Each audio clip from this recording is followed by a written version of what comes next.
Just want to thank Katniss. Is it Katniss Dispensary? The Groovy Cats. Groovy Cats. I apologize. Groovy Cats Dispensary for putting this together and for bringing some incredible food. I appreciate it. Yes. We always like to eat.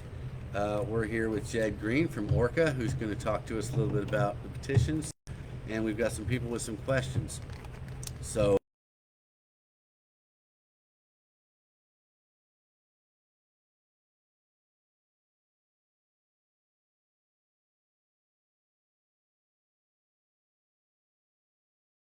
why now? We just need to clean up the mess to set up for success. Outside of that, we're working on kind of getting everything wrapped up here in the next week or so. We want to try to get filed here by the 1st of September, and kind of get the ball rolling there. We assume that we'll wind up having challenges. Our friend Paul may wind up challenging us, and the new Attorney General may wind up challenging us. The folks that have done other efforts in the past may wind up challenging us. And one thing that I really truly believe is that everyone's voice matters, and however they want to express that, and however they want to express their rights, be it the Attorney General, be it Paul, be it anyone randomly out there that wants to be involved in the process, or wants to get their input any which way, from helping with language or not helping with language, or helping move the ball forward, or asking questions in court. It's all a part of the democratic process, and it's messy. It's making sausage, and that's just what it is, and that's what you get when you have direct democracy. So I think it's all fascinating, and I'm just happy to be doing what I'm doing to try to keep the conversation going. My big concern in all of this is that there are just a number of things that need to happen for cannabis, not just marijuana, but hemp as well in our state, that I don't believe that the leadership at the Capitol is going to be able to get done anytime soon. And my concern is that what will happen is that we will see a further erosion of rights. So just trying to do that, and really, I'm honestly just as tickled with all of the folks that have given feedback, be it individuals, state agencies. I'm just as tickled with that as all the folks that that ghost whenever I talk to them, that don't want to have input. It's all input to me. It tells me a lot. So that's really kind of where we're at with it. It's been a pretty cool process, and I'd really love to hear any further questions that folks have about it, but we really do need to get this wrapped up and kind of get the clock ticking. It's a electoral calendar that we're up against here, and we want to make sure that we've got plenty of time on the clock to get this done. Okay, so you said you're thinking about trying to file by when? Trying to get it done here by about September 1st. Okay. And so then when would we start collecting signatures at that point?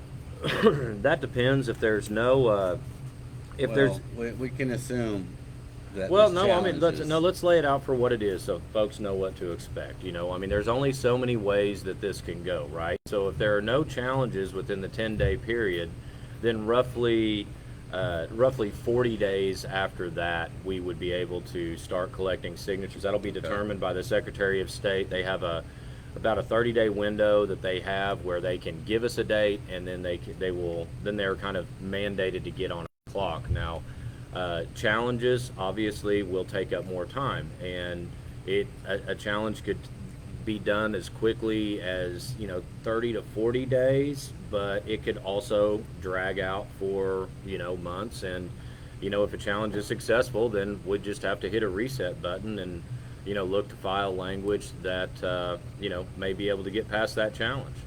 So is the goal to try and get signatures before it gets cold out, or what?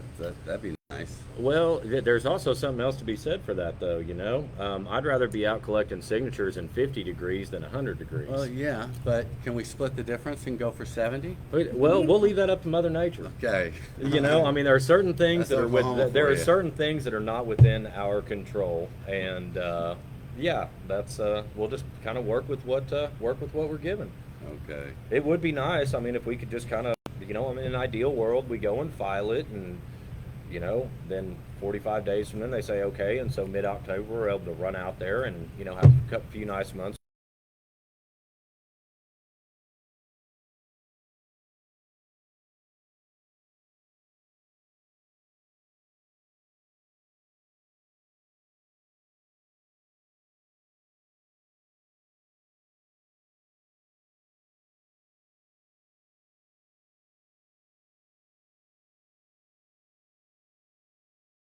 See, man. So have you decided on a strategy yet on collecting signatures? Yeah, no, I mean, that's one thing, Chris. I've done campaign work, including this type of stuff in Oklahoma for like 15 years now. This right here is the part of working with the community to build language is really kind of the unknown tough part for me. As soon as we basically file language from there, all of it becomes very, very old hat.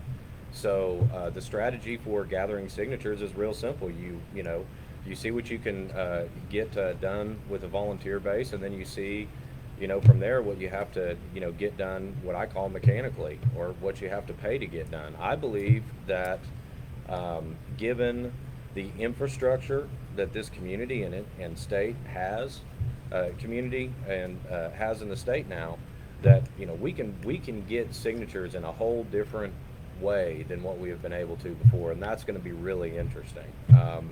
By infrastructure, do you mean businesses to carry petitions? Yeah, businesses that are the businesses that are involved in it. It's again, we've got 375,000 patients here in the state, and so it is not unreasonable to think that half of those will hit a dispensary within a 90-day time period. That's not an unreasonable assumption. But what I really would like to see, and especially the later in the year that we go, it would really be nice if we could not take 90 days, but get where we need to, hopefully in 60 days. And it's one thing this is actually part of the strategy here is that if we are not challenged, then it will actually there is actually a positive to being challenged. And what that is that with myself being passed and the community being passed the actual filing, the actual creation period, the genesis of the language. Okay, so now we've got it filed. Well, if things go through automatically, then we've got 30, 45 days to basically get organized, get things printed, and we can do things in that time frame. But if we get a challenge, then what happens is that gives me an extra 30 to 45 to 60 to 90 days to do everything from organize to raise money. And so what may happen is that a challenge may allow us to get more organized in a fashion that allows us to get. So what we do is it kind of winds up becoming a leveling agent. That is basically as far as you can take it in planning, in a planning doc, say on a campaign side. There's only so many paths here. And so one is not necessarily, like a challenge is not necessarily a bad thing. We'll just see what happens. We're having a little bit of internet trouble, but it's working itself out.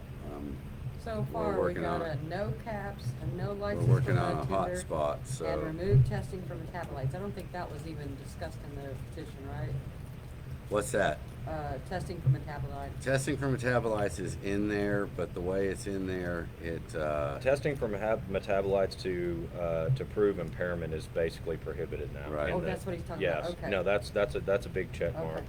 Okay. Okay, if a challenge is an advantage to the whole petitioning process, you will get a challenge. Well, and that's what I'm saying, Paul, is that, I don't really know. We don't know until we get there. What I'm saying is that I'm telling you, it's gonna happen because you just said it, that a challenge would actually be advantageous to give you more time to get organized. be. And It could be. I'm gonna give you the challenge.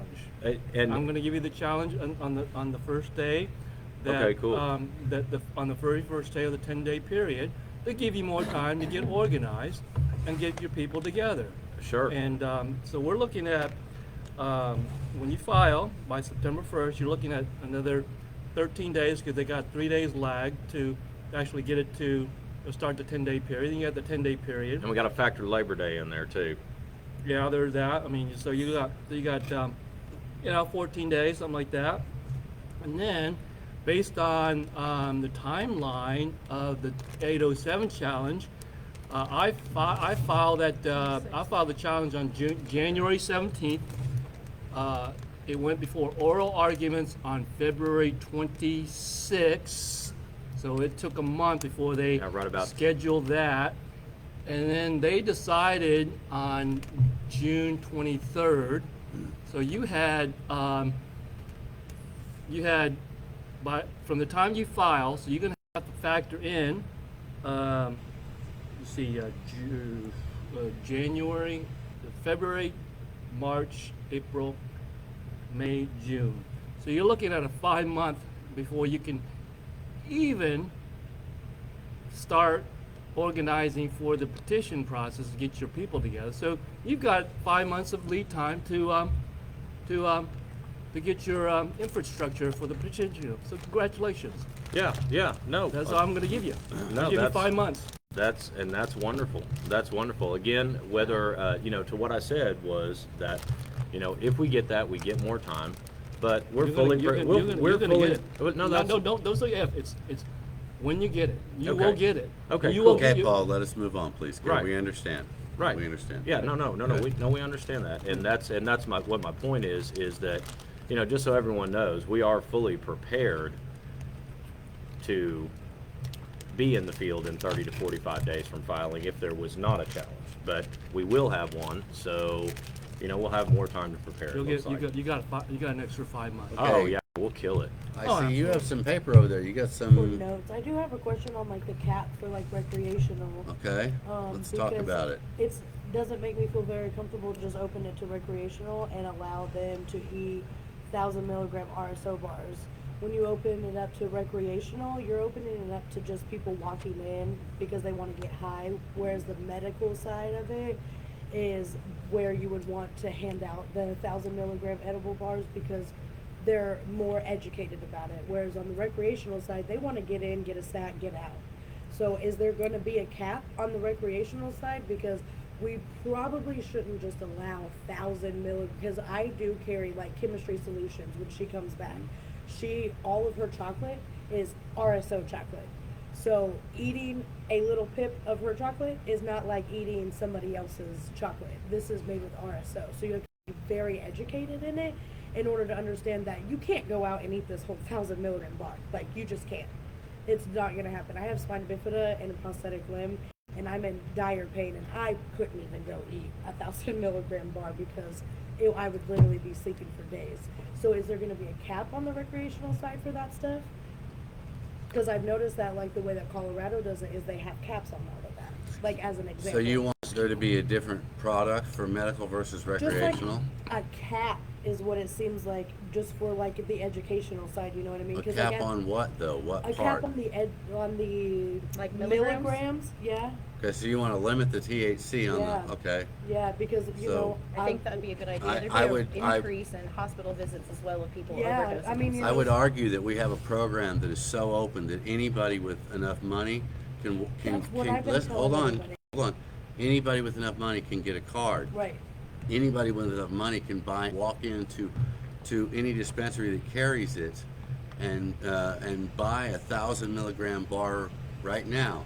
And nowhere in there do they have to meet these pain qualifications you're talking about. That's not the medical program we have.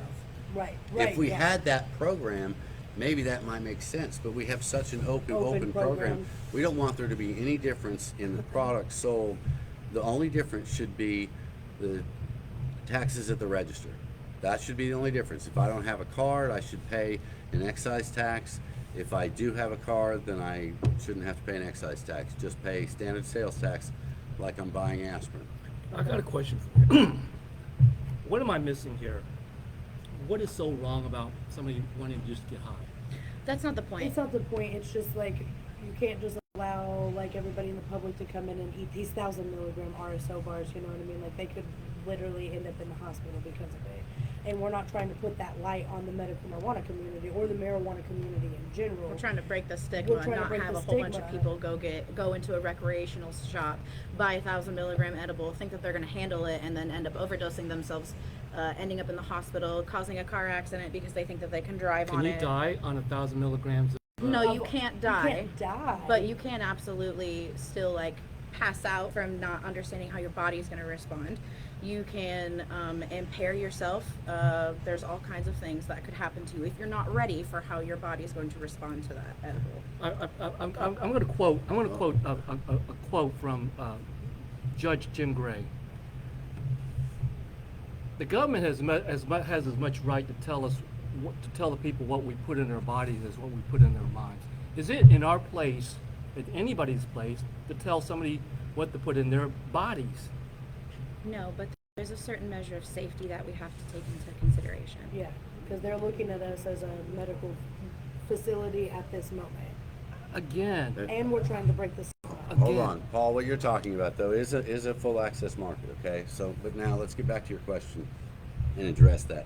No, there is not a cap. There's not a cap. Again, the difference is only at the register, you wouldn't pay, or you pay an excise tax on the rec side. You wouldn't pay an excise tax on the medical side In at the that medical point. petition you guys are doing, are you guys changing it to where we do have to have, like an actual like medical, I guess, diagnosis to get the medical card? No, Or and actually we're it not puts, changing that it at puts all? in the Constitution, no qualifying conditions. Okay, The caps they're referring to are the number of licenses Business for recreational stores. they already put that into play, right? No, No. no, what they're the caps that are in this, which I want to bring up, because I'm bringing, after multiple conversations with a lot of people, they've asked me to bring this up. The caps that's in the petition is in the full access petition, and it's on the number of permits. What would happen is, when the law passes, the number of stores and the number of licenses in queue, that would be the number that's set as the limit of permits to sell to people over 21. And so stores wouldn't get a different license, they'd get a permit. And that would be the number of permits that's out there. So you can assume if there's 2,000 dispensaries, there's going to be a rush on the market if this cap thing was to come into play. Right. So we're looking at 2,500 or 3,000 would probably be the cap area. But again, it's on the permit to sell to people over 21. Jed, do you want to jump in here? I mean, that's Does that describe it well enough? yeah. Basically, the way that it's set up is that upon passage of the recreational, at that point, there would be a count of all current dispensary licenses and all licenses currently applied for at that time. There may be some in stream, and so there would be a count on those, and the number of recreational permits would be limited to that number.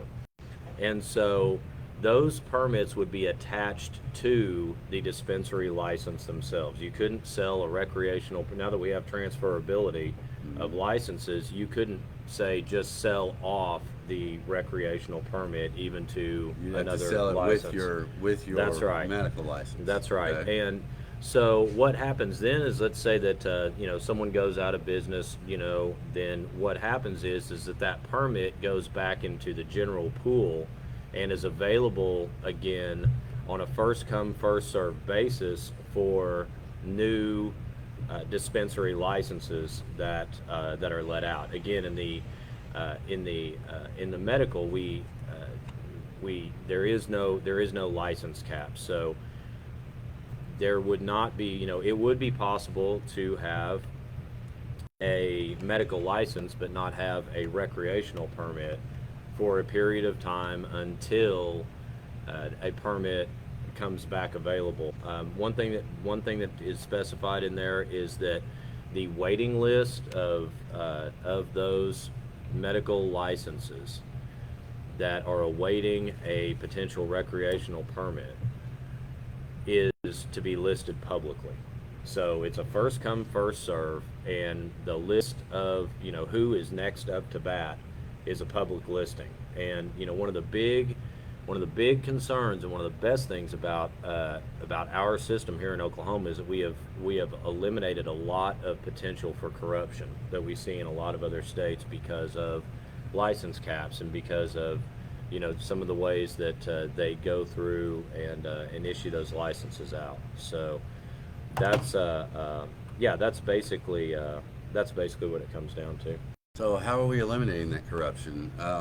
The minute we put caps on it, we create a secondary market. Now, what value that will have, I don't know yet. We actually create a primary market. Okay, well, again, we make the piece of paper valuable. That's right, and And this is what I've been hearing from a lot of dispensary owners.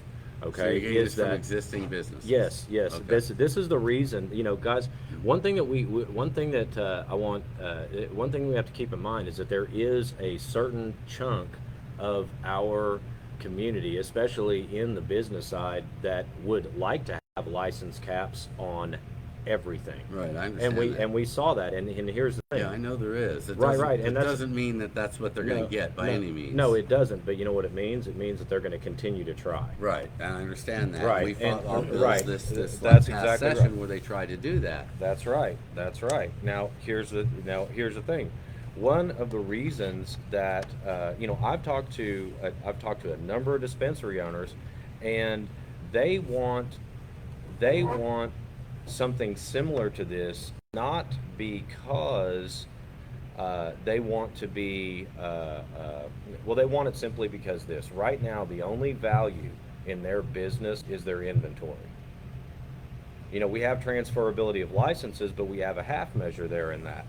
And the reality is that without some sort of limit, then there is zero value to those dispensaries. So we've got folks, and you will see this more and more, where we've got dispensary owners that would like to sell their dispensary, but what can happen now is that people may want to buy it, say, okay, well, we'll give you, basically, we'll give you what your inventory's worth, and we'll assume your lease, and we'll get you out of the deal.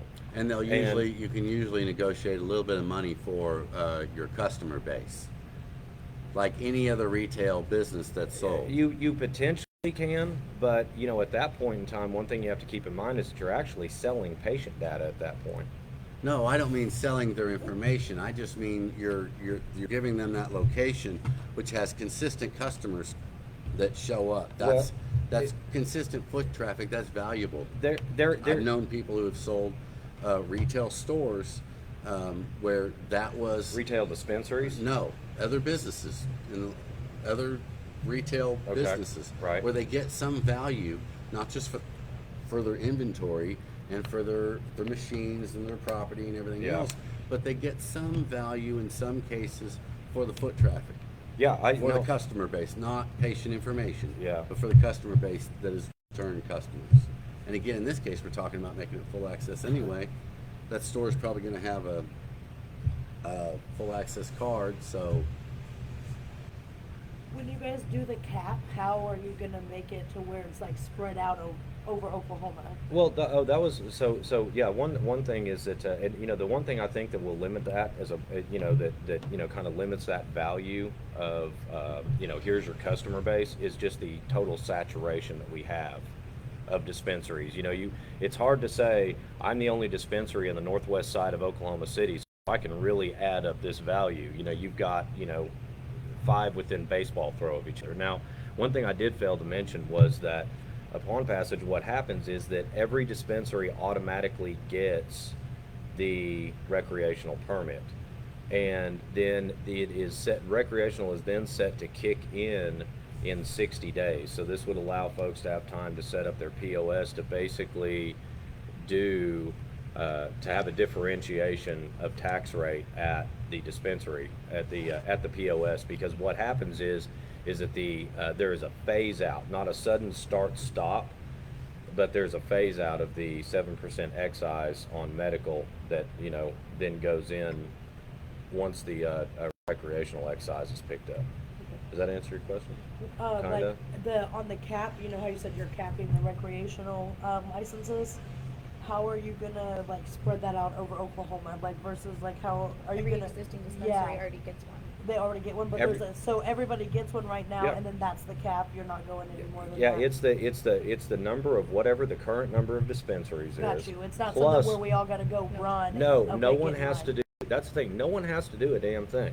Got you. Okay, you automatically get that permit. Got you. And again, again, in the future, if folks want to continue to open medical licensed dispensaries, They can. right, because there is no, But unlike their 80, other second and third locations would be medical locations only. There's not- no Right. cap on medical, but just the recreational. so there's no actual cap on medical licenses. What we're talking about is a permit that is, Just a just limited the- permit that is specific to That makes recreational. sense. And there are some folks that believe that that may actually help some dispensaries that want to separate and say, we want to focus on medical. Yep. They could simply say, Gear we're their medical. products toward it. Yeah, right. Yeah, absolutely. Gear their Give them products that toward it and just say, option. no recreational here.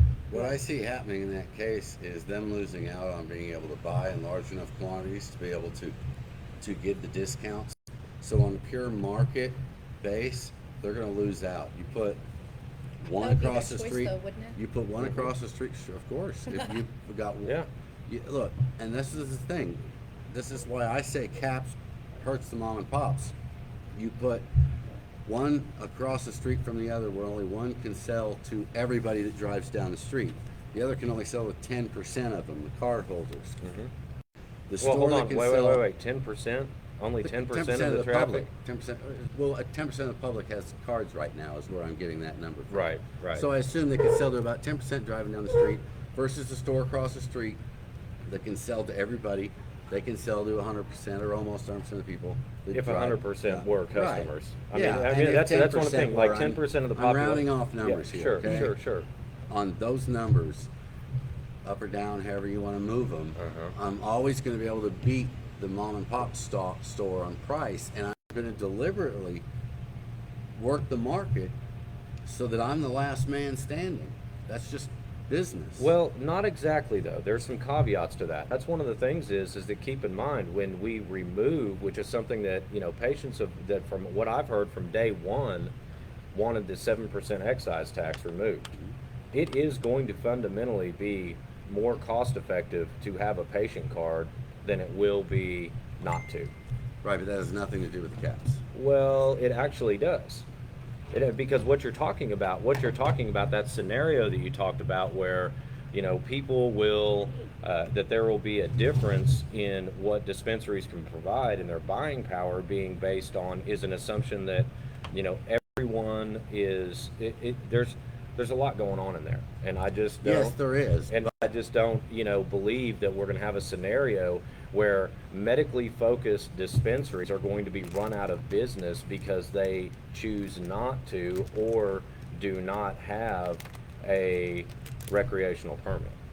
I don't think that focusing on medical. I mean, what happens? Okay, let's when we talk about scenarios. So what if we have, say, growers, and because we are not capping growth, what happens if we have growers and processors that are sympathetic to medical and say, okay, well, when we're talking about medical products, we're talking about processed things. What if I want to go out here as a grower and I've wholly got the capacity right now. I could go grow 1,000 acres. I've got the seed, I've got the planters. I could go out and do it, and I could, go out and produce for roughly $5 a pound. This isn't something new. This isn't unique to me. This is what we see in the CBD side with hemp, and that is what is going to happen long term. That is what is going to happen upon federal legalization. You are going to see like the cost of distillate go from $6,000 a liter down to like $300 a liter, and for the folks whose goal is low-cost medicine to patients, number one top priority, It'll be there. then the reality is that one farmer could go out and say dedicate 200 acres and set up the big ethanol like they have for hemp. All of these systems are in place over on the hemp side and could basically ensure that medical companies have plenty of medical that can drop the cost and compete against any other. That's one of the key things that, in caps, and like when we look at, you know, what could happen, you know, a lot of us here in Oklahoma, myself included, you know, you think, well, what happens when, you know, Globo Corp comes in and says, okay, well, we've got this mass buying power, and, you know, we can, you know, run it out cheaper, and we can operate at a loss for 6 years. With cannabis and the way it's produced and the way the supply chain is, it is, if you have people that have the right spirit and have the good intent, you know, it gets really hard, say, for Canopy or any of the others to go out. When you're talking about agricultural scale, they cannot go out and produce cheaper than what I can. They cannot. Why? Because they've got to make a profit. I don't. There's also a giant customer base that will be loyal to their prescriptive pharmacy. Exactly. You know, I really hope that works out. I really do. The goal is to save these stores, Yeah. not to see them go out of business. It just economically, that's impossible. There's Well, no way. I do personally see a lot of, especially the older generation, going specifically to the store that are only medical, because they're not going to want to even deal with the recreational crowd to begin with. And that's where a lot of the buying power I is. think I think it'll drive a lot of the old schoolers and a lot of the you know, strong bred Oklahomans to the mom and pop shops specifically, because As they want long to as see we them have a thrive. program that has no qualifying conditions, we're going to have a larger call for what we would consider recreational type products, high THC, not for medical use, but because, as you said, they want to get high. And like you said, there should be nothing wrong with that. Right. But Right. But how do they that's do the it market without? we have now, and capping the market in with stores in no way is going to suddenly make the processor start making more medical products. Right now, it's almost impossible. It's great that you guys are doing everything in your power to stay medical, Yeah. but that's few and far between. Yeah, we're missing a lot of people who don't wanna step out, you know, and get a medical card. But No, I mean in the stores, In the in the stores? practice of the stores. No, this in half the cases, it's like they just moved off the street corner and they're just slinging bags. yeah, 100%. I see it So- all the time. But those are medical dispensaries. Trees, yeah. There's a lot of people out there who don't want to be told Yeah, what they there's a- can or cannot And buy. there's nothing wrong with that. I'm not saying I there's mean, anything you- wrong with you that. talked I'm not about- trying to tell anybody what to do. I want everything they do to be legal. That's why I'm pushing for full access. you So know- it's all legal. We don't have to Right. get a card or not, Right, whatever. right. It's just We'll legal. work all what that they out. can walk Right. in. Right. You know, you've talked in the past about we got to protect homegrown, we got to protect mom and pop. You know, when you say that, when people say that, what I'm hearing is black market, because homegrown, mom and pops is nothing but an avenue for black market. We've got, I mean, while you're talking, the question I have in my mind is, you've got a huge black market that's at least 5 times bigger than the legal market Okay, out there. but right now the problem with the black market in Oklahoma is on the commercial side. It's not on the home grow side. We're not hearing about big home grow busts where people are suddenly Of course you're not, because they're small. They're small enough that they're not going to be on the radar. so I mean, you got a limit of 6 plants, and then after that, you know, plants grow beyond 6 plants. And what the heck are you going to do with the other 4 plants that you got? You're going to sling it. But we're talking about a petition, and we're not talking about that part at all. Well, There's some issues in these petitions that we need to get out to the public. And one of them is a doctor that wants to know why he would need to be taught 4 hours of continuing That's a education. good question. How do we Okay, so implement here's- and regulate education? So let's let me explain to everybody what that is. That's the $500 doctor license after writing 100 permits or 100 recommendations. Right. Okay, go so ahead. let's talk. Yeah, so let's talk about that. And you know, okay, so here's one thing that we've seen and heard a lot of, that there is a lack of research, that there is a lack of education. Yep.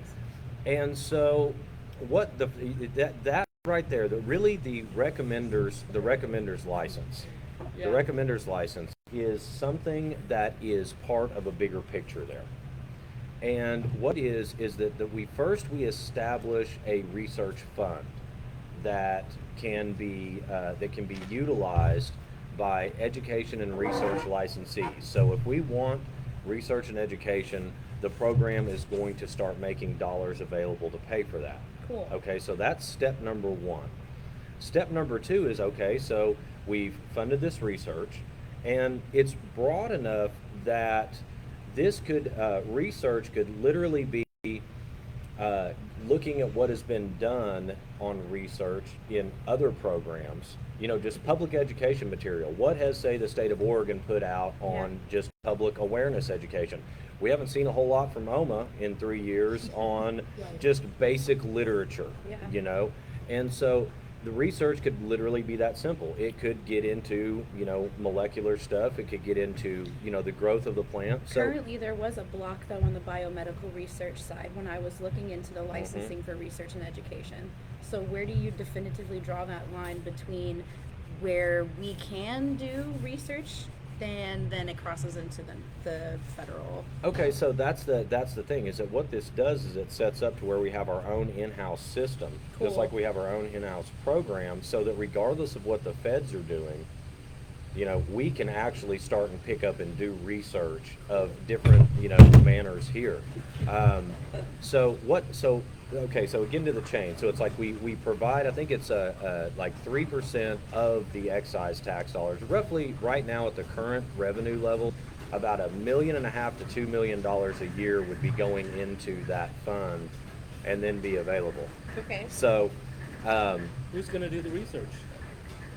research and education licenses. We'll put the money there. We'll see who does it. They're going to have to apply for those grants to the board. That's one of the things. The special Okay. programs board that is listed in there is set up to be geared towards, to facilitating that type of activity. I think once the money's there, there'll be a lot more people interested in the education and research side of things. Can I because right apply now for there's the nothing. research Yes, you license? can. Yeah, anybody can currently. It's only Yeah, $500. right, now. Okay, back to the doctors No, having I'm to get going the there. permit. Please let me on this All right. one, okay? All right. Because this is, so step one, we have that, we have, dollars available. Now we can get done through that. Okay, so now, one thing that we have seen here in Oklahoma, and we're gonna see it again with these, is that the medical establishment, namely the OSMA, I'm going to break my rule and I'm going to call them out by name because they hate us, they will continue to hate us, and Tell the I world don't what care. that means. Oklahoma State Medical Association, they are the folks who were the primary drivers of all of the Reefer Madness smear campaign during 788. Oh, shit. We have reached out to them. It was ugly. We'll keep talking to them, but it is real simple.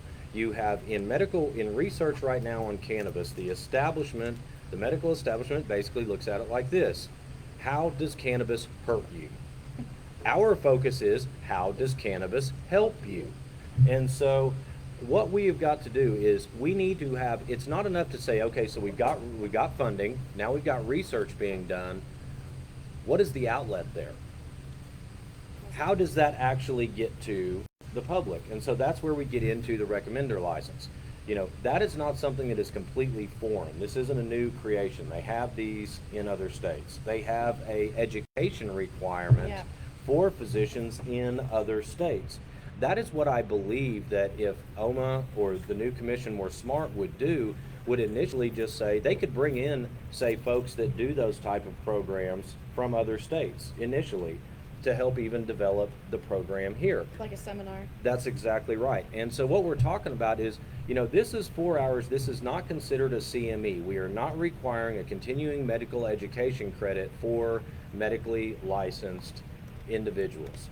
It's not a new requirement there. They do all that stuff through their board. But what we want is we want to know that anyone that is recommending this at least checks in and receives whatever the material is that the commission, through Just research. like they have to do with any other type of medication. That's that they exactly. prescribe. Right, exactly. That's right. It's not And any so, different. and so what that does is that's there, but the bigger part of the construct here is to get more public awareness on the actual product itself. We basically need to, we need to, develop the educational materials. We talk about, one thing that I've heard a lot about, and I've heard a lot about from physicians, is, and I'm going to screw up the pronunciations, but endometriosis. And so it's real simple. I mean, this is where I go all, layman common sense type of, half-ass know what I'm talking about. But here's the thing, is that, we're seeing it a lot in, say, college kids. We're seeing a lot in like heavy dosers, folks that are basically saturating their systems with concentrates. Yeah. That's where we're seeing it. And so these folks are going in and they're talking to the doctor. They get a huge battery of expensive tests, and I've done that to myself on more than one occasion. I've got some fudge I'll make up that's pretty badass, and if you stay on it for 2 or 3 days, Are you talking you wind about- up saturating, and you get sick to your stomach, and you're like, oh well, cannabis is good for nausea. Maybe I better take some more.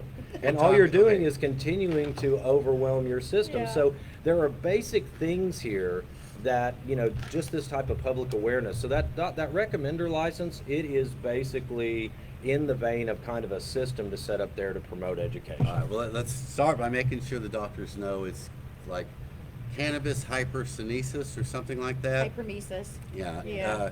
Yeah, there you go. Endometriosis is Hyperemesis, yeah, it's a whatever it is. That's a female reproductive female system reproductive. thing. That is awesome. I am so glad y'all I were here didn't mean to correct me. interrupt you, but on this particular I case, thought we were don't gonna talk care. about suppositories. Hey, I felt it hey, necessary hey, to try and interrupt I you was on like, that okay, one. that's Sorry. all right. No, you're fine, and I appreciate that. And again, I did throw the disclaimer in there that You I didn't did. know You exactly did. what the hell I was He saying. did. You He did see why throw- we need research and education? Yes, We knew I what you do. meant, though. I see what he needs Let's- research let's- and education. From what we understand, on the research thread, the way I understand it, that there is actually a medical industrial complex, research complex that gives credibility to all these research that they do. So if I apply for one of these research licenses, or you apply, what credibility would that research have? Well, then that board probably wouldn't give URI a grant. Paul, we've already had, I think we have 2 active research licenses right now. So there's people in Oklahoma from the community that are getting them. I can't remember who. St. I've heard their Luke's name. Hospital or St. I've is that heard their the one names, that but I can't runs it? remember them Yeah. right The now. cool I'm thing sorry. about research is that you can produce it all day long, and then once it's out there, it gives it the ability to be peer reviewed, and all kinds of other things. So as long as it's out there, it can be looked at by other researchers in the field to give it accreditation. Hey, I read this and I support this article. That's how everything Yeah, starts. but Okay, so if anybody, hold if on, anybody can hold get on. Let me ask this question about If you're that. qualified.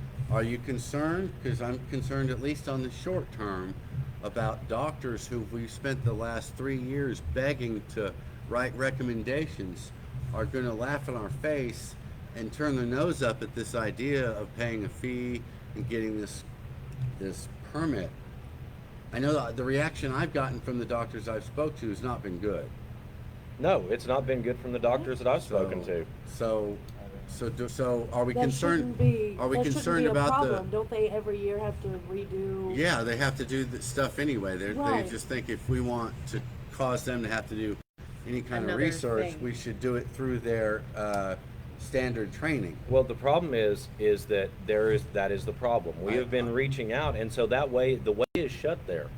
Okay. The way Yeah. is shut. Yeah. Again, the research and what they will be told there is here's how cannabis hurts. We want how cannabis helps. We have to force it Alpacs into. can only talk about FDA double-blind studies, and we Right. don't have Yeah. those. Yeah. Well, and that's the thing. That's That's what's, true. and I mean, quite honestly, that's what at this point is kind of offensive that we're getting out of OSM. I mean, I may be a dumbass that will screw up medical terms, and I don't know exactly what I'm talking about. But what I do know is I do know that I have seen children seizing that get cannabis and it stops.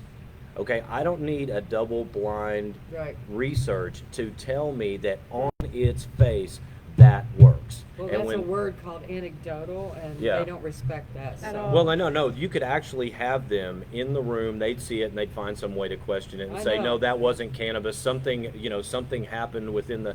We're done with that. We've tried, Okay, and so so then you're not Yeah. worried about doctors pulling out No, That- I'm okay. not. And you know what? And you know what? If they do, I think they've got a bad attitude. Yeah, exactly. That's what I was gonna say. If they're not gonna be in it for the research and to break the stigma with us, because we're trying to do this as a community to do the research and have all this for the public, then they shouldn't be writing There's recommendations. no reason for anyways. them not to, especially if we're moving Forward. towards legalization on a federal Federal, level, on a yeah. national level. There's going to be all kinds of different regulations that they're going to have to follow through Well, once that happens. And not to be tacky, but one thing I've heard from other folks in the community is they're making money hand over fist. Absolutely. We're Yeah. over here paying a $2,500. I mean, I've got a strong push that people want it to be $2,500 license fee for them. So I mean, again, it's one of those deals where Yeah. woe is the doctor doesn't really sit well with a huge number of people outside of the doctors. Right, my concern is just that at least in the short term, before the stigma is changed, before federal government changes anything, after this passes, some doctors that are currently doing it will pull out. An example, one of my many doctors, we all know I've had a bunch of surgeries. Right. One of the doctors recently said, let him know when my card's expired, he'd write it again for free. That's what he does for all his patients. I messaged them when this got put in there, and I asked him and his nurse what they thought about it, and I gotta tell you, they were not happy. They first were confused. They couldn't figure out why we were gonna charge for it and why they were gonna have to go to class, because he's already learning on his own, so he's taking the initiative. But I think that should so, be recognized in some type of manner. so then I asked, will you stop then at 100 because you'll be able to do 100 without meeting these qualifications? And I haven't heard back from him since. So that was where the conversation ended with that particular doctor. I've talked to others that have just said no way, but they make enough money. I think they'll get over it. Well, I just need to ask the questions and see. No. where we can- Well, and I'll tell you. where we end up on it. Well, and I'll tell you, at the end of the day, what's going to upset the doctors per se in this state as just a broad group, way more than that license, is that we're allowing anyone with prescriptive authority. That Right. means that we're going to start, on this Right. issue, we're going to start looking at our nurse practitioners as equals to doctors on So this. nurse practitioners could be doing these, Ooh, that could be the provided they meet forefront, all other absolutely, of qualifications. education. They could then Yep. be doing We'll the get some same. people that want to actually participate. That's So where they'd be able to do it'll the same online video, Yep. Yep. doctor appointments. And they have to get a license So- too. Okay, so that maybe that We will picks open up the enough choke new point. doctors or new people that can write the Recommenders, prescription, yeah. I know recommenders, quite a few to make up for nurses. those that might back Quite out. a few.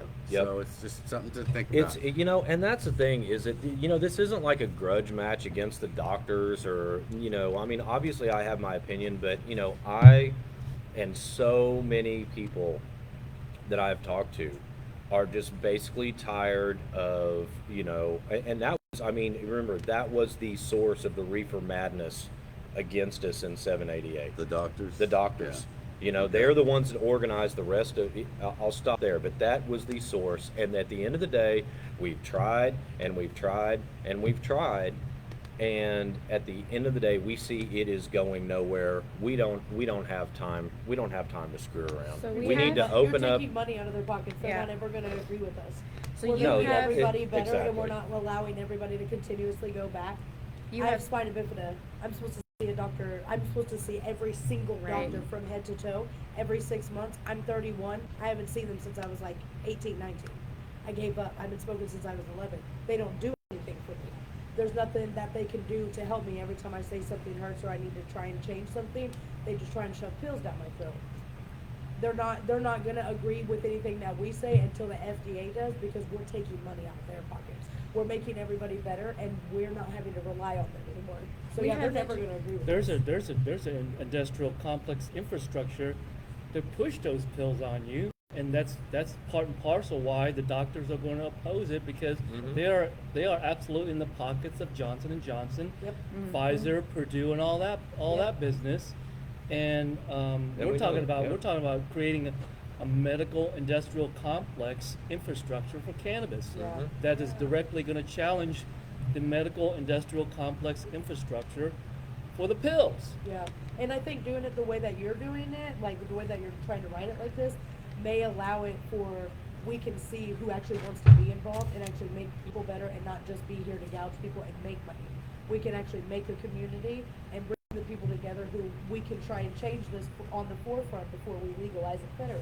And we have ideas implemented for the medical professionals, but what do we do at ground level for education for our bud tenders? Because there are still bud tenders getting in positions that have no idea what they're doing.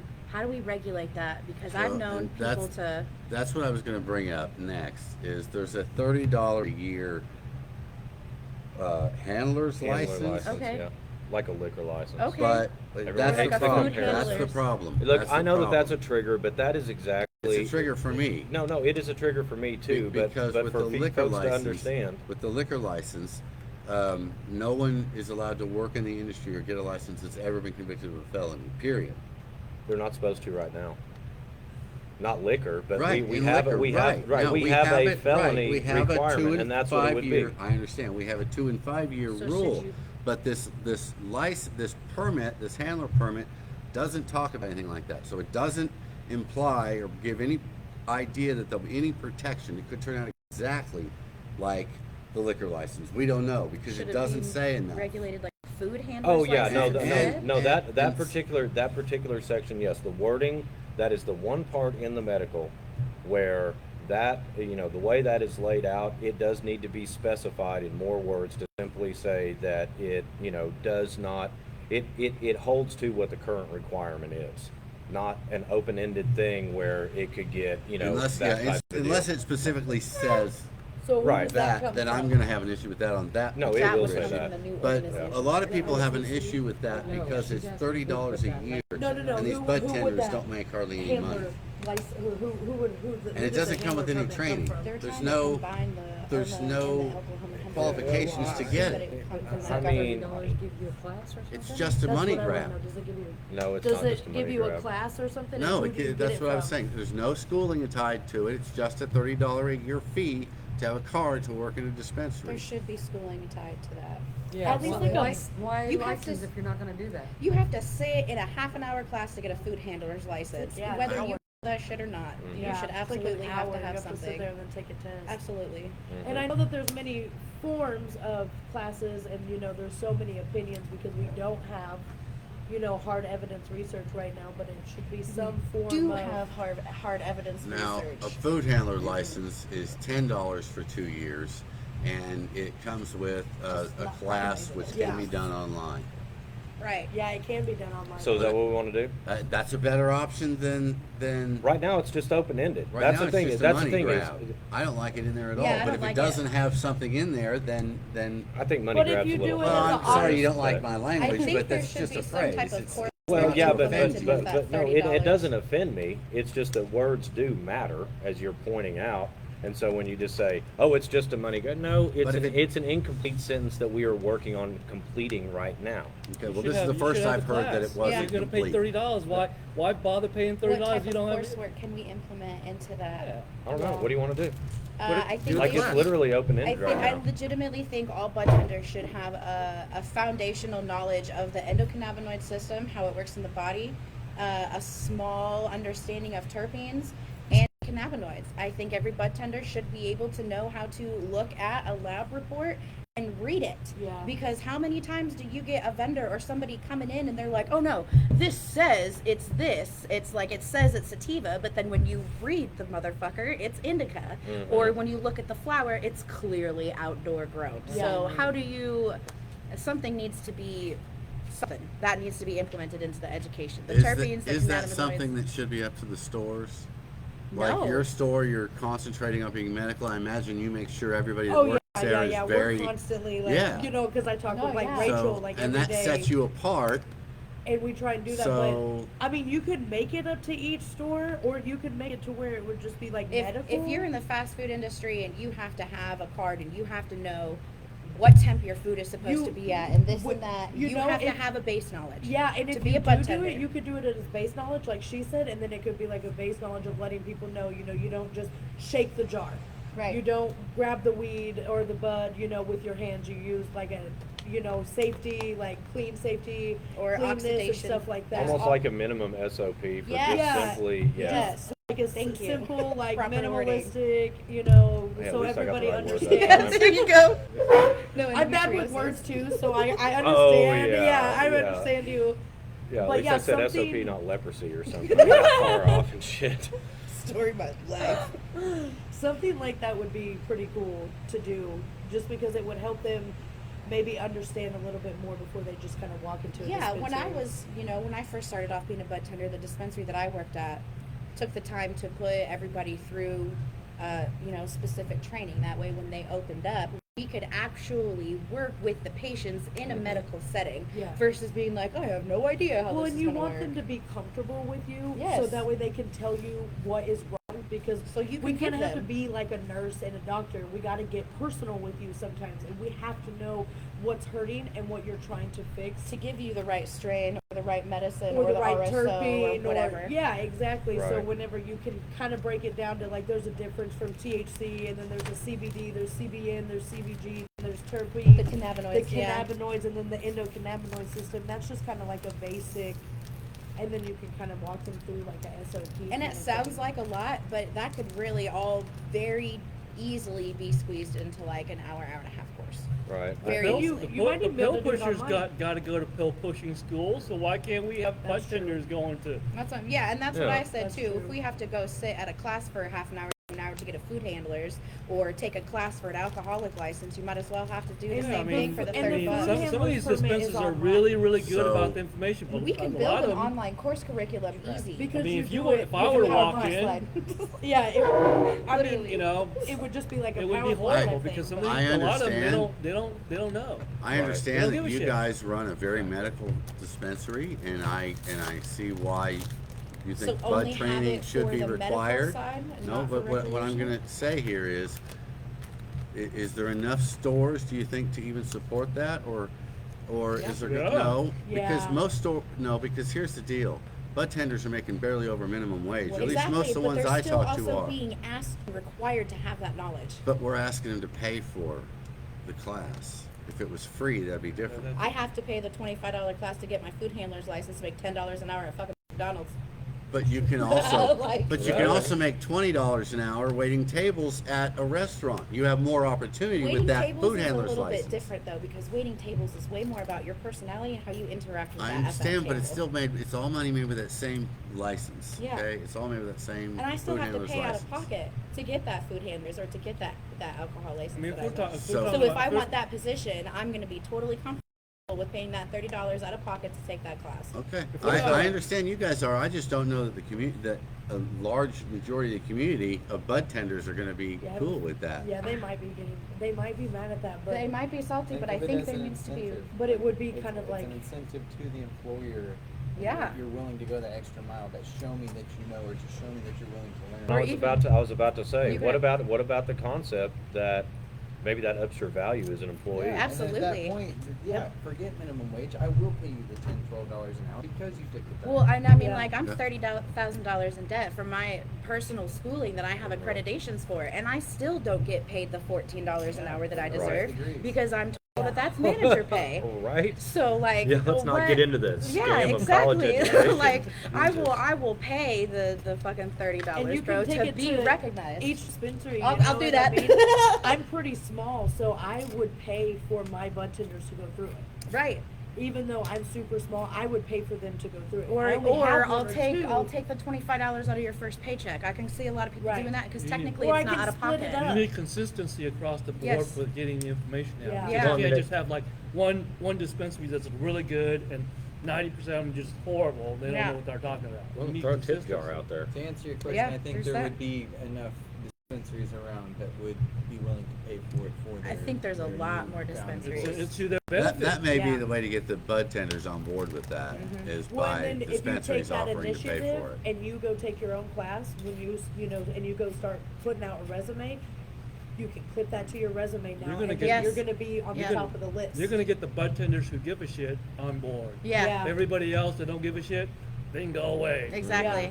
And there's a lot of discrepancies across the fucking board when And it you comes need to get rid of that. those Yeah. people that don't give Exactly. a shit. Yeah, Because there's a lot of people who are like, exactly. oh man, I'm just finally selling legal weed, man. This is fucking cool. Yeah. Go away, No. man. Yeah. We need to get rid of that's- that. That and your minimum wage low pay will get rid of the people who don't give a shit. Yeah. People who will give a shit, they're gonna be fighting for that, and they're gonna advance in the industry. They're gonna Yeah. end up being And owners or then whatever. They can be on like an email list or something, you know, and if we come up with something new or something that they need to like learn about, or hey, guess There'll be a what, we link. figured this out, you can send them a Update. link. in Again, everybody's something, email, yeah, like kind of an something, update every something, year. like say something comes out of the, you know, the research and education Right. side that comes through the special programs Yep. board, then they have, you know, they have that list and they can say, hey, this month's update, here's what's Exactly. new in this. You I have mean, a it's valid not, whatever. Here's the link to get And into the new. if you Right. want, you Yeah. could make that $30 good for like 2 or 3 years. That would Exactly. technically be $10 a year,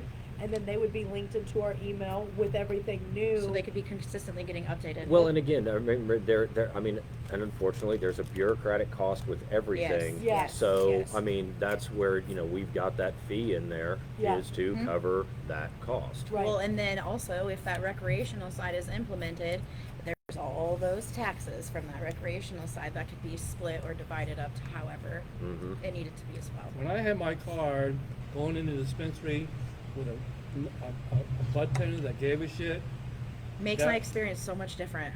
it was just night and day. You Yeah. go to all the other dispensaries, you don't give a shit, like just slinging the shit. Mhm. I might as well go. I might as well fucking. I might as well go fucking buy it on the What, street bro? corner Right. for like 50% off, You get the same treatment, yeah. Yeah. and that's what I Alright. do. Does anybody else have any more questions about the petitions? Anything particular about the petitions? I think it was really just caps and education that a lot of people were concerned about. Yeah, I Okay. think so. Well, and the Well, licensing. Yeah, no, Yeah. that was Permits. good because I mean it was Those are all the things that people have been drilling me about. So I mentioned all those. Look, I've been to several meetings this week with Right. with bud tenders sitting around smoking and lawyers sitting around lawyering, and they've all screamed about things like how they were going to openly oppose anything with caps in it, regardless Yep. of the number. Yep, that Sure. too. So, you know, there's real opposition there to that, and it's not me. It's not just me. That'd It's be the more than opposition me. that we would well, need see, and though, that's to what. rewrite it. Well, right? and again, well, here's the thing, guys. You know, that's one of the tough things. You know, and it's what I signed up for is to be just right in the middle of that because I've been to a lot of meetings and I've talked to a lot of folks that have a very, very different view and are part of this community as well. Okay, but let me You ask know, you this: so- if the number is so high, because I've argued this for hours with Lawrence, like daily hours with Lawrence, and I mean, you guys don't know. You just see part of it online. It goes on after that. It goes on before that. It's That's why he's always there's tired. There's a argue show, and you know it's. But we argue about this a lot, and he says the number is so high that the concerns I have about the competing business and things like that, and it running mom and pops out of business, that won't happen. And I say, well, if that's the case, if the number is so high that it just doesn't really matter, then why is it still in there? Why not pull it out? If it doesn't really do anything anyway, or does it do something that we're not picking up on? That's my worry. Because when it's explained by Lawrence, the number is so high it's a wash. So I'm like, well then pull it out. There But you go. no, it's staying. So what am I missing? That there are dispensaries that want to have value to their business outside of. But I'm hearing this Their number is so inventory. high that it doesn't add value like that. You're trying There'll to- always be extra licenses. You're There'll always trying be. to like, yeah, exactly. You're trying to like, this is a political decision, not a practical, pragmatic decision. Just Bingo. pull- It is a political Bingo. decision, No, right? no, no. So right. let me. So let's. And my So let's. politics so, land no. the opposite way on this Well, one, though, okay, as so yours. right. Well, see, that's the thing. Is see, Paul, you nailed it. Okay, it is a political decision. Right. All right. So here's the politics. 42 to 44% support for recreational. What is going to get us over that hump? I believe the number's higher than that on other polls. You know They're not what? public yet, no. but- See, so- that's one thing, and see, so- this is one thing. You know. No. This is where we're going to play some real politics. Okay. Alright. This is where we're going to play some real politics. Okay. Okay, yeah, yeah. You know what? A poll is bullshit until I've seen the data. Right, I And understand a polls poll and can say what rumors, you polls want. and rumors of polls I do understand a not poll can say what you influence want. what's going. I'm talking about publicly available data. I'm not talking about someone floating around because, you know, in the political world, you know, the concept of, hey, there's a poll out there that says this, you know, that is the palace intrigue BS. That is one of the reasons that we don't get anything done at the Capitol. So if someone has a poll, Okay, let's move past that. no, Just we're not moving explain past your it because, point. no, that is, I am explaining the point. My point is this, right now, any legitimate available data, and if someone has got a poll who they say they do, you know, throw it out there. If I am wrong, if you can show me that you've got data, and when we look at the way the questions were asked, No, let's we go look with at your the numbers. we Let's look just at the, go with your numbers. Okay, so we'll go with 42 to 44% okay, sure. are for full access. Sure. Let's go with those numbers. That's Sure. what I'm saying. Let's move forward. Okay, so what do we do to get past that? You think that by suggesting caps. I think that by suggesting caps, it costs us so much of the base that we'll lose more of the base than we'll gain on the other I side. disagree. I understand that. Here's That's the- and here's that's the- the here's political, another- and that's just a political difference of opinion. Right. That's all. That's Okay, all that right, is. right, Here's another, That's it. right. here's another practical consideration. The more words you have in your petition, the more entry points for the constitutional challenge to kill it. Right, right. And that you just made that language is another point of that I need to put in my brief because there you cannot write a gist to cover every single thing in your petition because you have so much of it. No gist can be written to cover everything so that the public is not misled. That remains to be seen and remains to be challenged. You know, here's the thing, and see, this is the toughest done it part. before. No, I know you have, bro. I know you I've have, beaten Paul. it, 813. Paul, I know, man. And again, that's why I just love about my position in all of this is that, you know, on the other side of the coin, well, okay, so let's say that we ran a petition that just said, you know, we need to create a new state agency. A new state agency is created. Boom. Okay? Do Now, that. okay, right. But then what happens? Where does it go from there? The legislature. The legislature that has not been able to do this program. And so what happens now? What's the board going to be? Leave it up to the legislature? I mean, historically, I think they might do a little bit better now, but okay, now it's all law enforcement board. Well, here's the thing. That's who's governing us. So we just handed them that. Well, So what is So the- are we wait a going to spell it out? Or, you know what I'm saying? No. You are including that language that Grumpy is objecting to based on a political decision. So Uh-huh. what's the difference between that and handing it over to the legislature? They're both political decisions. And this one's being made out in public. The legislature is supposed That's to be the making. difference. Here's the thing: the legislature can be replaced. There's 101 of them. Replace them all. It's not that easy, Paul. You know that. Is it I'm- any easier to do a 180,000 signature constitutional amendment It is more. to set Sorry. this whole thing in stone forever when the market could change next year? After that, the next year, you are setting a whole shitload of issues in stone that can't be changed when the market's going to change. We leave flexibility in there for things to be changed where they can. And you what know? are we doing about the OMMA to the OCC thing? How is that gonna work? And are we gonna include like patients, dispensaries, processors, growers? What are we doing to change OMMA? I haven't got to read that. Everything just basically transfers over over the course of a year, basically. We take Everything everything- remains intact. Okay, What we have is we basically have a name change. okay, from OMMA to OCC? Right. And what about the humans running OMMA that aren't doing their job? Everything transfers. And who are we putting in those positions? That's That's up to them. You That's just up said to you just them? said manager. You're leaving flexibility. What is that? When you say flexibility, what did I just hear? I I- hear political. I hear political Jargon. consideration. Flexibility means the legislature Uh-huh. has a way to change it. Who the heck is on the legislature? But again, It goes back- well, it goes back but it's around. no. It's a balance. It's a balance, and that's what we have worked to achieve is to lay out where there is a certain amount. Like we want to know who is going to be on that board. You know, there are other things, you know, that we say, like one thing on the excise tax, we say the legislature may lower this. You know, there are other, you know, there on when we get into batch sizes, It's you know, wordplay. that it right, exactly.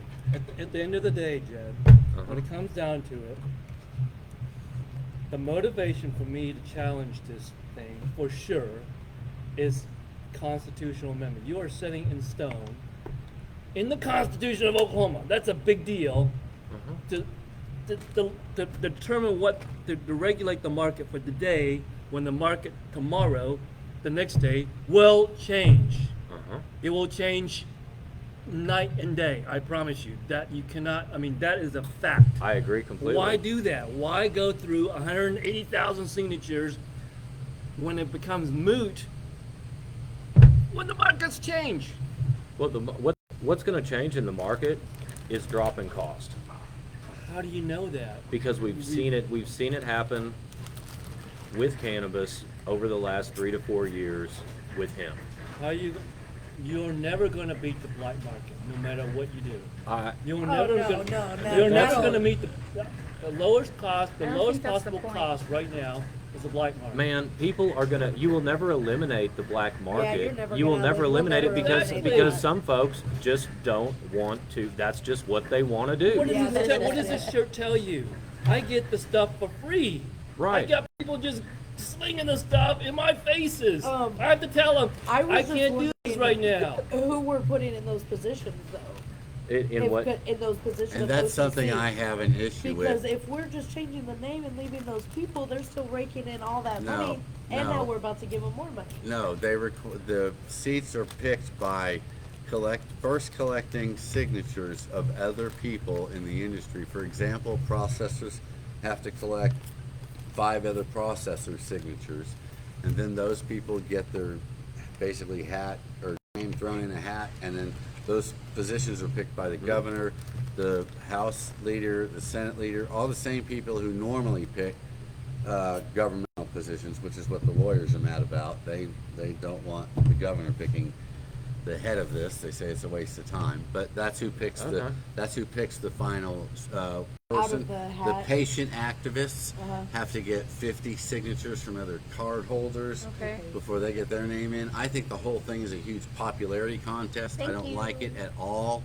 I want the signatures removed. I think anybody that's willing to put down their qualifications and throw their name in a hat, ought to be able to do it. And I these don't would think it be should the have to do people with. running OCC. I No. don't think it No. should have to do with people that like me on Facebook. Okay, so Right. let's run the Fucking let's men. well, let's run the other side of that argument. You know, we've already what happens when we have a patient advocate that say doesn't represent the patients? They wouldn't collect the sick. Well, I guess they technically could by then. Not that you would know that. Right, yeah, No. you could buy them. I mean, look, there's a way to subvert anything. Oh yeah. No, but you're assuming then that because they got 50 You know. signatures that they're suddenly supporting the patients. They may be supporting That was his nothing point. but a party scene lifestyle when these ladies want somebody up there supporting a medical program. Right. Right. And there's nothing How to do stop you it because they got 50 differentiate between that signatures. hat hole? That's not fair. Well, so no. popularity There's not a contest. hat pull. There's not a hat pull on the actual selection. What is going to happen? Any board is going to be appointed by a series of the speaker, the pro tem, and the governor. The There is choices they get no getting around that. Are the ones that have to do Zero popularity getting contest. around that. Okay, and so that is the reason for the concept of having folks at least in their application when they apply. If you want to go in and represent, say, growers, or you want to be the one representing patients, can you at least go get 50 signatures of patients that says that, you know, they recognize you? How are you verifying that? Verifying what? How are you verifying their credibility outside of the 50 signatures? That is going to be completely up to the people that appoint them. That's And what I would the hope governor they're and gonna look. everybody. Fuck. I would hope they're going to look for things like I know. experience or education Hopefully. or things like that. Hopefully. And so if they're going to look for And those not things, campaign then get donations. rid of the damn signatures because that's all they need to be looking at anyway. That's just assuming that you have a government that's sympathetic to the cause, That's true. Which is which is not happening. Which is- Well, not happening. and again, that's the thing. Is it could be as left blank as, you know, this commission is created. And then, you know, those same folks that we're concerned about, then they just set who the board is to begin with. And now it looks like, instead of being an equal balance between community and regulators, Circle jerk. then it turns into, right, exactly. That. Exactly. I want to say this, and first I want to acknowledge that for the first time, I think I'm agreeing with Paul Tay. I agree with Paul a lot, honestly. So I want to acknowledge that, Paul, that you and I are on the same What have I said? side on What, it. what the hell? Just have hold I- on. Come what on, I'm have- trying to be no, nice. no, Just let me I'm move not- on. What have I said in the past that's not supportive of the Skip whole all thing? that then. Skip all that. Anyway, Good for you. I should have just moved on. Like I was Yeah, saying. quit being mean to Paul. Yeah, like I know. I'm sorry, Paul. I I've never apologize. been. I've Like never I was ever in saying, the history of being what I think I'm anti- concerned with. anti-cannabis. He- I've always been pro-cannabis. He implied earlier something that I have also implied in my argument on many occasions, and that is that this isn't. I feel like if we're going to affect the Constitution, I've said this before, it needs to be about the personal liberties and freedoms of the individual, even if it pertains to that individual going into or participating in a particular industry. But I feel like the heart of this comes from industry, and it throws in just enough patient stuff so that we'll all get on board.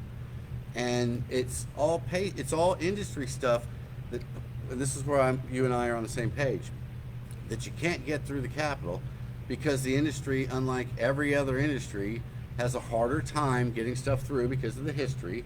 But we're also doing the worst job of fundraising and every other political game that's played out there. Cannabis gives almost an unrecognizable amount of money to politicians, like every other industry. So we're not lobbying the Capitol correctly, and because we're mad we can't get through what we want at the Capitol with people who, as he's pointed out, get replaced on a regular basis, not all at once, but are constantly fluctuating because they have a 12-year cap. Because we don't like the group that's in there now, we're going to put this in the Constitution when, as he said, I've argued with you before, the science could change enough tomorrow to where some of this is obsolete. I'm gonna up his Uncle Grunt ante here. Here's the deal. You throw Small all blind, big you- blind. you- there you go. Nobody's This is smoking fun. here. This is I'm completely sober here. I'm gonna up your ante here. Here's the deal. You throw out all the petition language now and do one line. The right of all persons to use, cultivate, possess cannabis shall not be infringed. That's it. And I will not challenge it. Okay, so Paul's all That's in. an idea. He's definitely Paul's all all in. in. That's an One all in. line. No, no, no, That's no, it. no, no, no, no. That's an all in. Well, Paul, I like That's it an all though. in. Well, I Paul- like it. I'm all in with that. I'm all in, man. Okay, I'm all okay, in. okay. Come on, man! How about that? How about that? Yeah. Okay. Well, just so you Oh, know, well. just so you know, it is. Whoop, I got it. Shit. I mean, we're out of control. It's not a party until something gets broke. Right. Well, and this. Okay, so but That's just so the you know, deal. no, Paul. Just so you know, I did get a message earlier today that someone is thinking about literally doing just that. It probably came from me. I wouldn't surprise you. Inspire people, Paul. So, what do you think? Let me ask you. the But I bigger want to go picture. back to. But I want to go. If you're Go gonna run, ahead. Go ahead, Jay. if you're Go gonna ahead. run 180,000 Hold on. signatures, that's gonna matter. Just do one line: the right of all persons to partake, use, cultivate, Yeah, possess so why cannabis not do shall that not and be. then take your petitions and use your petitions as regulations. That's- Because I'm going to tell you right now. you- I'm going to tell you right now that what is laid out there, that will not pass. That will not pass. Nope. That will not pass. It will not pass the vote. Politically, that's too Politically, they're not much. about it. It will not pass the vote. It won't. You It said will not it pass will the not vote of pa- the people. But Who I says do. that? But I I do. do believe that there is a middle ground. Okay. I don't know what that is yet, but How do you there how do is you a know middle until you ground. try it? I do believe there's a Hey, middle ground. that's the thing is You that like that, don't you? when that was mentioned to me, when you mentioned it now, and when that was mentioned to me earlier on, my point was, go for it. What do you think the Why don't you- chances why are don't there'll you be do more? that? I don't have it. No. Hold I don't on. have a problem with that. But here's the thing: is that in what I do, I'm trying to take And a lot of other folks are trying to take a responsible step that they believe will actually pass, because otherwise it is for naught. Now, what I'd like You're to not going to get past the constitutional challenge in the first Hold place on, to get to Paul. the All right, petition. you made that point. Hold on. Let's Right. hold off on that. Right. Go ahead. Anyway, the point to your point where you said that you feel like, you know, this is basically pandering to patients to do something for industry. Yeah. I think that is a horrible mischaracterization of what's going on in there. I understand. Absolutely you disagree. horrible. I understand. You So disagree. so let me ask you this. What in there is geared specifically towards businesses? Well, there's all those pages of regulation that should What- be what- that no, some no. of us think Let's possibly should let's be get let's get clear. legislation or Like, for example, like what? well, we've done this before, like the bat sizes, Okay, so that's a section. What else? like the You're up against 5 pages of patient protections that have been actually improved from what is in statute right now. It's not just pandering. No, I understand that what is in there for the patients is thorough. I know that for a Right. fact because we've made sure it is. Right. But We've all worked really hard on that doesn't mean, well, again, I feel like this has come out of a place of frustration for the businesses with the Capitol and not being able to get stuff moved through the Capitol with people who are in there in temporary positions. So that's how I feel about it. Right, no, and that's understandable. I feel a lot of things too, but what we have to look at here is what is actually there. So right now we've got batch sizes. What else is geared specifically for businesses? You know, I printed off a copy to bring with me and got halfway here and found out there was 3 versions on the website and I copied the wrong one. So I don't have notes sitting in front of me right now. We should not be. Man, we've having- been talking about we've been I think the taxes. how on the, does on that the full benefit access, business? How does that benefit Well, business? it doesn't, but it's something. Okay, else. no. This is something we need to be very clear because again, Chris, we've been talking about this and working on this for 3 months now. I know that. Right. So, you know, whether we've got notes in front of us or not, you know, that is a very, very broad statement. A very, very broad statement. I was agreeing with Paul's statement, and my statement, yes, was generalizing and what I think the motives are that started this. And that follows through with the interviews I had with both you and Chip, where both of you, and you can go back and watch the interviews, made a point to express in your own words that the business issues were a priority. And I just felt like that was the wrong priority. That's all. I understand you disagree with me. I'm not trying to offend you. You But don't- can you go never watch- offend me. You You can never go offend me. watch. I interviewed both of you, and you both say the same thing. Business issues are what's a priority to you guys. I understand that. I respect I that. never disagree. never indicated that businesses were more important than patients. There is actually a specific incident that supports what he just says. Uh-huh. Okay. I talked to Dana Malone about 813 Uh-huh. back in the day. Right. And she said that we need certainty in the marketplace. That's why we wanted to do a constitutional amendment in with 813. And that was a business decision. I said, Dana, listen, I understand businesses like yourself need certainty in the marketplace. But my question is, my motivation for challenging this in the Supreme Court at this point is, do we need to have conversation about business interests in the Oklahoma Constitution? Well, we should be having these conversations in a House Appropriation Regulation Committee in the legislature.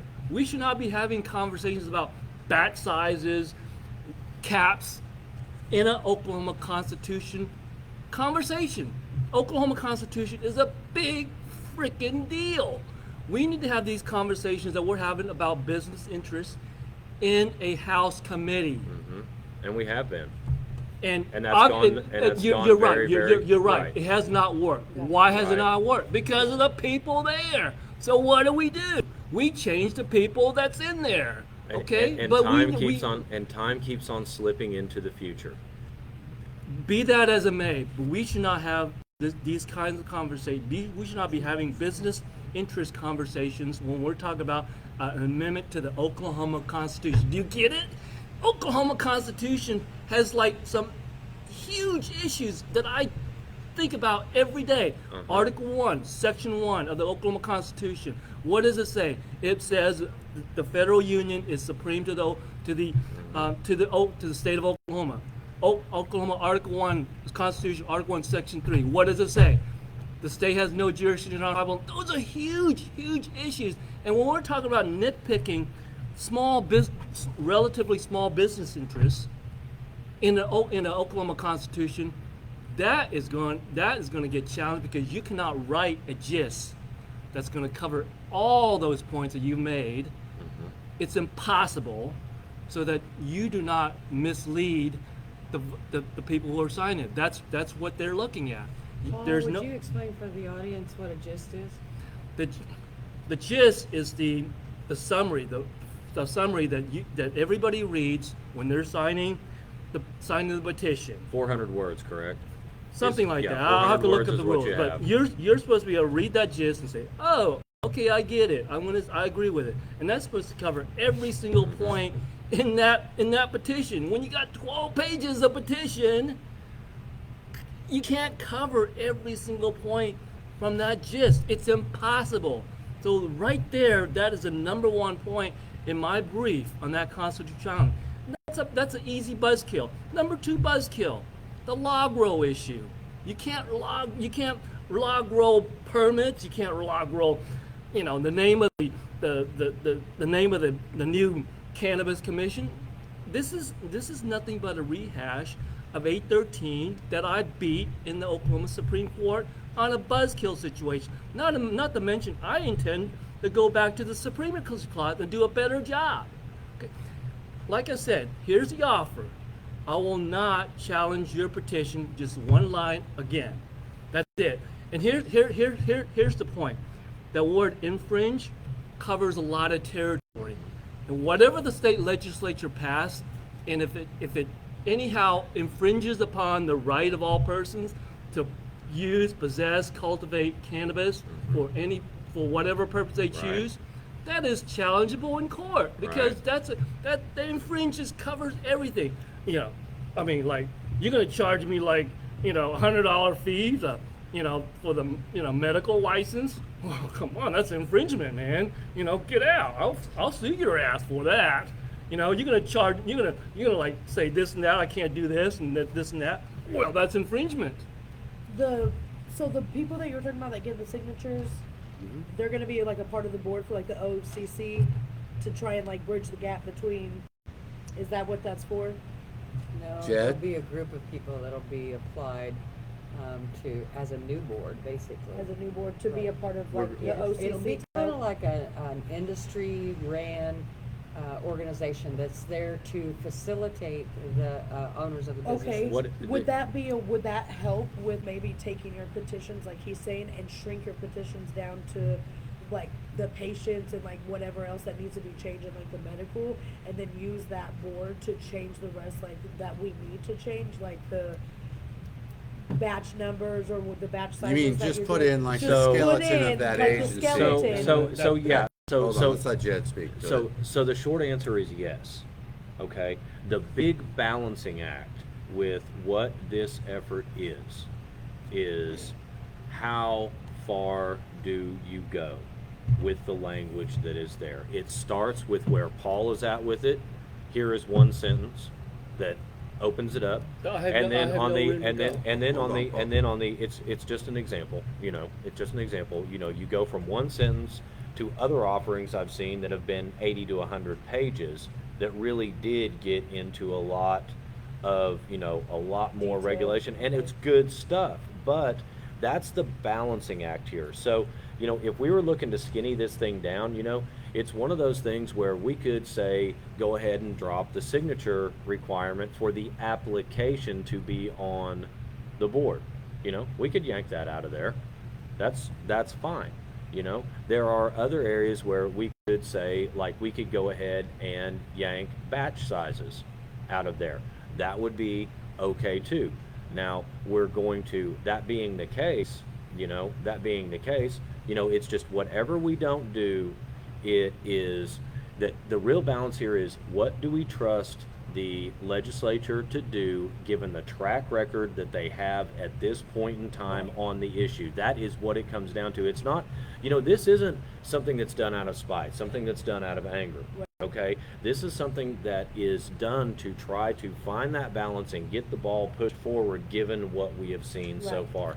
And that's the balancing act. It's not, whether, we think it's too little, whether we think it's too much. That is what the true intent here is to find that balance. And Just to find the happy medium. right, exactly. Here are and three- it's a very, very hard thing to do. Here are three facts. The people in the legislature can change. The market will change, but the Oklahoma Constitution will not change. You put stuff in the Constitution that's addressing the market today, it will be irrelevant and moot tomorrow. That is Okay, we're going to flat wrap out it fact. up here pretty quick. I think this has been a great conversation. Paul, I really do. I think this has been a great conversation. I appreciate your input. I really do. I've Jed, enjoyed I want to this. let you finish up, and so we ended on a positive note. Tell us again the timeline on this, and when you think we might be collecting signatures. Well, I would just say that I've actually enjoyed this conversation as much as any. I think that this is, and this conversation is kind of a microcosm. A lot of what we've seen here is that everyone here cares, and whether we agree on anything, at the end of the day, everyone here and a lot of other folks have really care and have helped out with this. I cannot tell you when we will gather signatures. What I can say is that sometime roughly around the 1st of September is when we would like to file the language. When we get to start gathering signatures depends on a lot of things outside of our control, and that simply starts with a challenge to it and what that looks like. Okay, so the website again? ORCAOK.com. Oh, louder so they can hear you. ORCAOK.com. And we've got a couple of the site is a little messy, kind of like our program right now. We will get that cleaned up Monday and get it to where we've got one static copy of medical, one static copy of right to use, and we'll go with it from there. Cool. You ladies did such a wonderful thing Yes, thank putting this you. thing together. So I want to give you guys the microphone. I know that's where I saw you because I heard you say something about starting your show. Yeah. I've seen you on Facebook. So Okay, yeah. tell everybody who you are, where to watch you, and all that stuff. Yeah. And then you, please tell us again about your family business and all that. Hey guys, my name is Rachel Dipple and I run the cannabis education community on Facebook. I have 3 college certifications in herbology, natural product manufacturing, and aromatherapy. I start for an associate's in applied sciences for complementary and alternative medicine on the 30th. And I'm really geared towards just education in general. We all need to be on the same page. And there's a lot of misunderstandings and illegitimacies across the board, and I think we just need to really bring everyone together. Whether you're a patient, whether you're a business, whether you're in cahoots with someone else, we all have to be able to come and meet together on the same page for something, and I really think that everybody can come together on education, and that's what I'm hoping to push for. And you? Hey everybody, I'm Kat. Me and my family own the Groovy Cats in Tulsa on 11th Street between Sheridan and Yale. We're really about education and medical. We're here to educate everybody on what the plant can do for you. We offer a head shop and consignment for artists in our back room and everything like that. And we have just Delta 8 products, just CBD products, even just mushroom products for people who don't have cards and maybe they're interested in starting. We have stuff that has no THC in it for our Canamoms and for our first starters. So we're really here for the education and to get it to everybody in the proper format and trying to do it in the legal way so that way we don't have to mess with the government. That's great to know that you're here in Tulsa. I don't know Yeah. that. I've been to a few dispensaries in Tulsa. Yeah. It's been over a year. Every dispensary I went into demanded a copy of my driver's license. So I left they don't- empty-handed they don't every really time. You don't have to have it. I know that in the beginning they were telling me on the OMMA book on the rules that we have to Uh-huh. follow.